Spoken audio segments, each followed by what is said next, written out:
Welcome to another example of matrix multiplication. Here we're given matrix A and matrix B and asked to find A times B if their product exists. And if time, we'll also find matrix B times matrix A. If we run short on time, I'll put a link on the screen for that example. When performing matrix multiplication, the order of the multiplication is extremely important because matrix multiplication is not commutative. So notice in this case, matrix A is first, which is a 2 by 3 matrix, and matrix B is second, which is a 3 by 2 matrix. So the first step in performing matrix multiplication is determining if the multiplication is even possible. In order for the multiplication to be possible, the number of columns in the first matrix must be equal to the number of rows in the second matrix. So again, the first matrix is a 2 by 3 matrix, and the second matrix is a 3 by 2 matrix. So because these two values are the same, this tells us the matrix multiplication is possible, and then the number of rows in the first matrix and the number of columns in the second matrix give us the dimensions of the product. So this product will be a 2 by 2 matrix,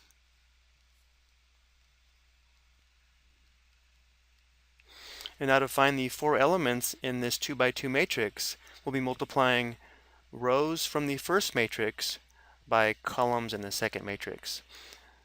And to determine which row and column to multiply, we just have to ask ourselves the position of each element. So for example, if we want this first element here that is in row 1, column 1, a sub 1 comma 1, that means we're going to multiply row 1 from the first matrix and column 1 from the second matrix. To multiply a row and a column, we're going to find the product of the first elements, second elements, third elements, and then find the sum. So the element in row 1, column 1 is going to be equal to 4 times negative 2 plus 1 times negative 4 plus 3 times positive 5. So notice how using this row from the first matrix and this column from the second matrix, we found the product of the first elements, second elements, third elements, and now we'll find the sum of these products.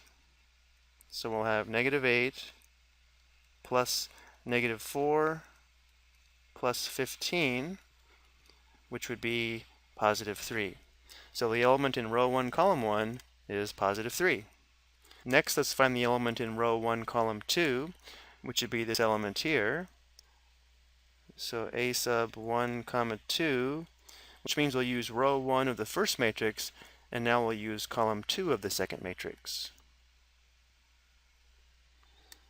Which means we'll have 4 times positive 3 plus 1 times negative 2 plus 3 times positive 1.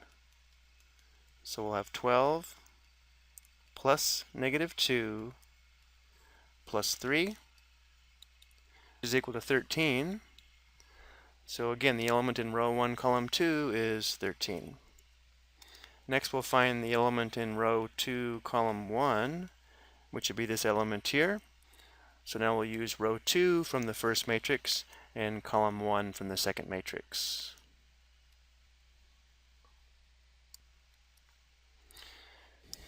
So we would have positive 2 times negative 2 plus negative 5 times negative 4 plus positive 7 times positive 5, which would be negative 4 plus 20 plus 35, which is equal to 51. So the element in row 2, column 1 is 51. We have one element left, the element in row 2, column 2. So now we'll find the product of row 2 from the first matrix and column 2 from the second matrix. So we'd have positive 2 times positive 3 plus negative 5 times negative 2 plus positive 7 times positive 1.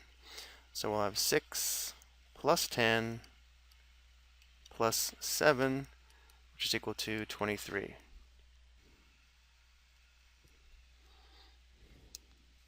So matrix A times matrix B is equal to this 2 by 2 matrix.